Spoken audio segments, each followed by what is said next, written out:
Hello everyone, welcome back to Chemistry CC for you. As we have conducted a poll 2 days back, the most requests were received to do the CUSET MSc Chemistry Entrance 2019 solutions. So we will be beginning with that, and the next video request was most received for the HCU MSc Chemistry Entrance solutions that will be uploaded tomorrow itself. So to those people who are waiting for the HCU paper solving, don't worry, tomorrow itself the video that you people have requested would come. Don't worry about that. And yes, so let's begin without wasting much time. The first question here is the solubility product of AgCl is given as 1.56 into 10 raised to minus 10, and we are adding 50 micromolar of AgNO3 and 50 micromolar of HCl. So which of the following would be correct? We need to find whether a precipitate will be formed, a precipitate will not be formed, whether no reaction will be taking place at all, or the solubility product of AgCl will be changed. So the first thing that you have to understand here is when 50 micromolar of AgNO3 will be producing 50 micromolar of Ag plus, and in HCl 50 micromolar of HCl. That is, when we are mixing this together, we will be getting 50 micromolar each of Ag plus and Cl minus. So that should be there in your mind. And we need to identify whether the precipitate will be formed or not. So precipitate of AgCl will be formed. Let's see how that is happening. So AgCl is Ag plus plus Cl minus. So the solubility product Ksp can be given as the product of concentration of Ag plus and concentration of Cl minus. For precipitation, the concentration of Ag plus, that is for the product of concentration of Ag plus and Cl minus should be greater than solubility product. In such a case, precipitation will occur. So basically what we have to do, we have to find the product of concentration of Ag plus and Cl minus here, and we have to compare it with the given Ksp value. And if it is greater than the given Ksp value, definitely the precipitation will be formed. So let's see what we have here. 50 micromolar Ag plus and Cl minus 50 micromolar each. If we take it, we will be getting um, the answer as 2.5 into 10 raised to minus 9. That is 2500 we'll be getting into 10 raised to minus 12.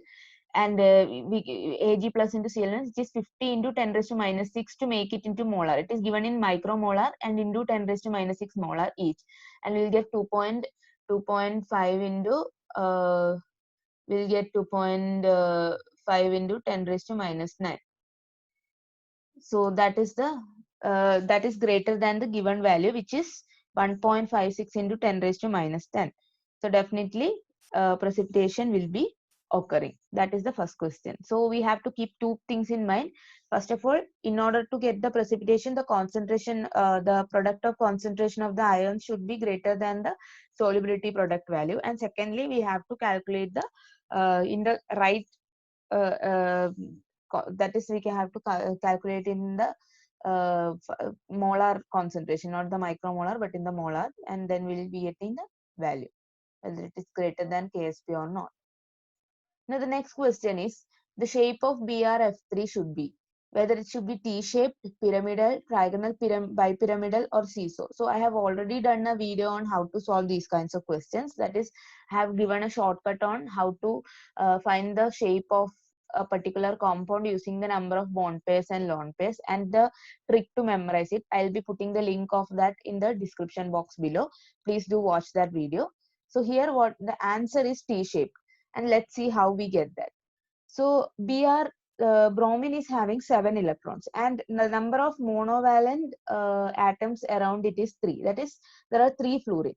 Out of the 7 electrons, 3 of the electrons will be forming bond pairs with fluorine. So we have 3 bond pairs here. And after that, what happens? We have 4 electrons left from the 7 electrons. The 4 electrons implies 2 lone pairs. So 3 bond pair plus 2 lone pair, which is corresponding to the T-shaped molecule.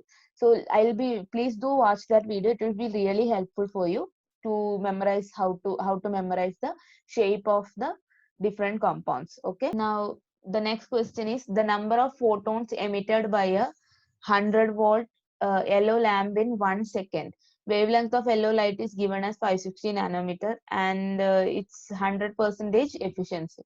So the answer, to find the answer, first of all, we need to know energy can be written as E is equal to hc by lambda.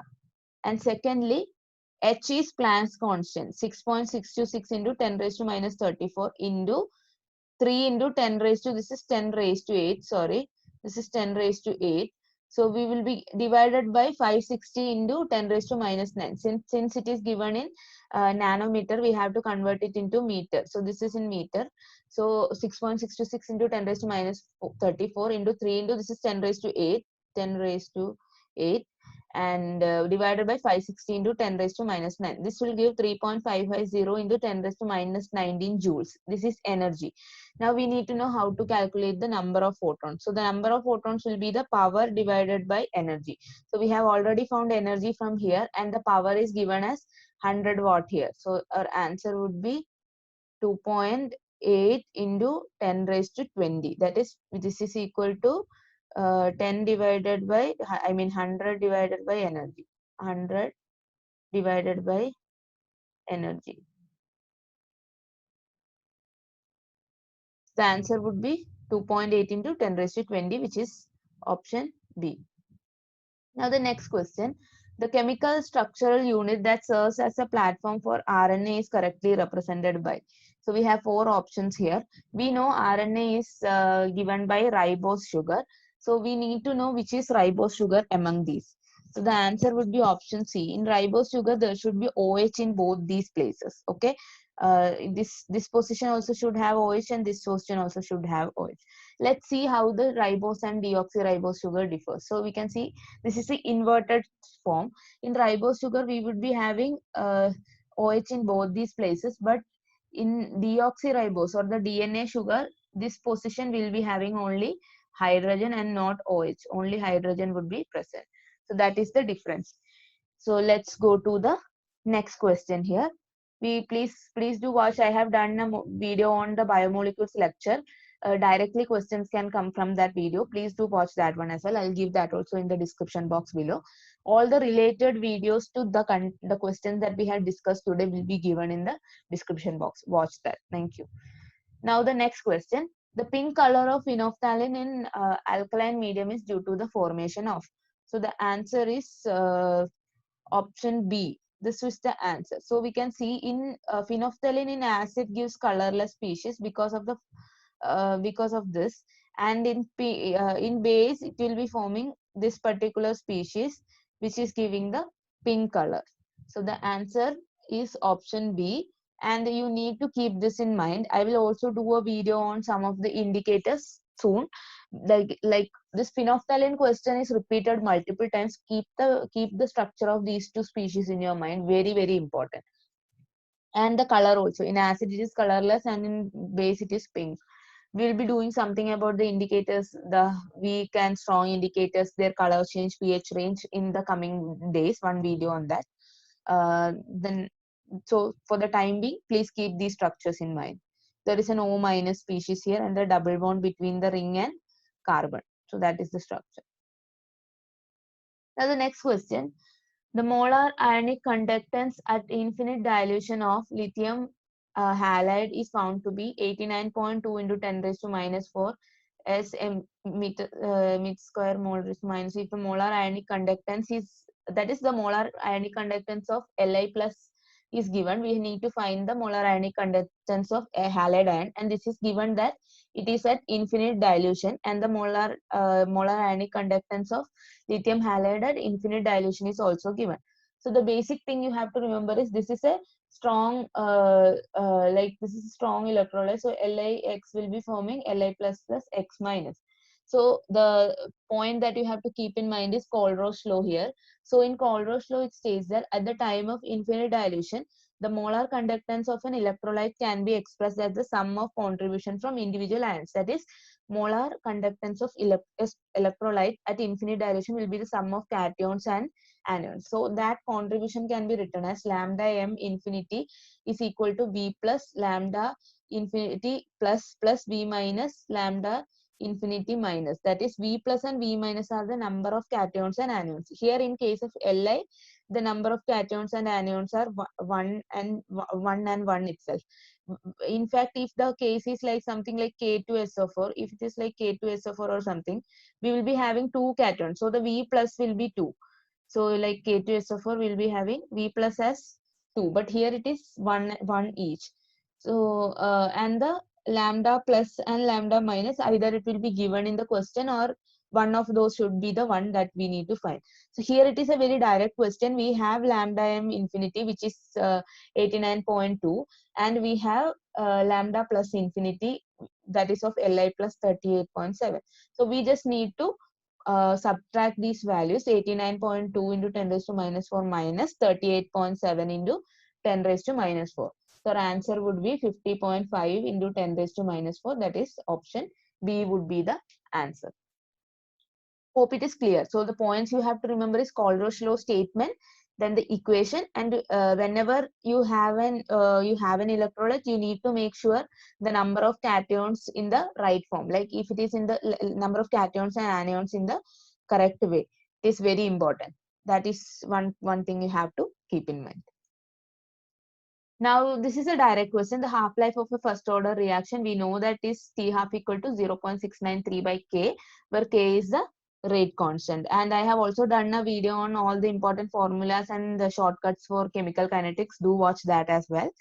All such videos I'll be putting in the description box, which will be helpful for you to prepare for the exam, and the questions here.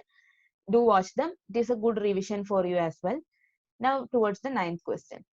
Bond-Landy equation is used for to calculate enthalpy of sublimation, theoretically calculate lattice energy, experimentally lattice energy determination, and to determine nature of bond. So the answer is to estimate theoretically the lattice energy. So since we are dealing with this question, let's see what the equation is. So the equation is U equal to minus Na Z plus Z minus E square by R into 1 minus 1 by N. Let's take a look at each of the. So U is definitely lattice energy, A is Madelung constant, E is the charge of the electron, R is the distance between cation and anion, N is bond exponent, and capital N is Avogadro's number, and Z plus and Z minus we know which is cation and anion valence, the number of that. So this is the theoretical form of finding the lattice energy. Please keep this equation in mind and the term, what does each of the terms stands for, because it can also be asked in the examination. That's all. Now the next question, this is a very simple question and very conceptual question. The correct way to mix an acid and water is, we always know that we should never add water to acid. We should always add acid to water by slowly stirring the solution. So why is this so? This is because the reaction between acid and water is highly exothermic, and when we are adding water to acid, the water will be staying on the top layer, and a lot of heat will be dissipated. But in acid, it will be quickly getting mixed into water, and the generation of heat can be quenched when we are mixing acid into water. So that is the concept behind this. So these are the 10 questions that we are discussing today. Please watch all the videos that we are giving in the description box. Keep studying. Please watch for the HCU question that we are uploading tomorrow, and keep studying. You have a lot of time now. Improve all your skills during this time. Learn as much as you can. Do maximum revision and stay happy, stay safe. Thank you, everyone. All the best.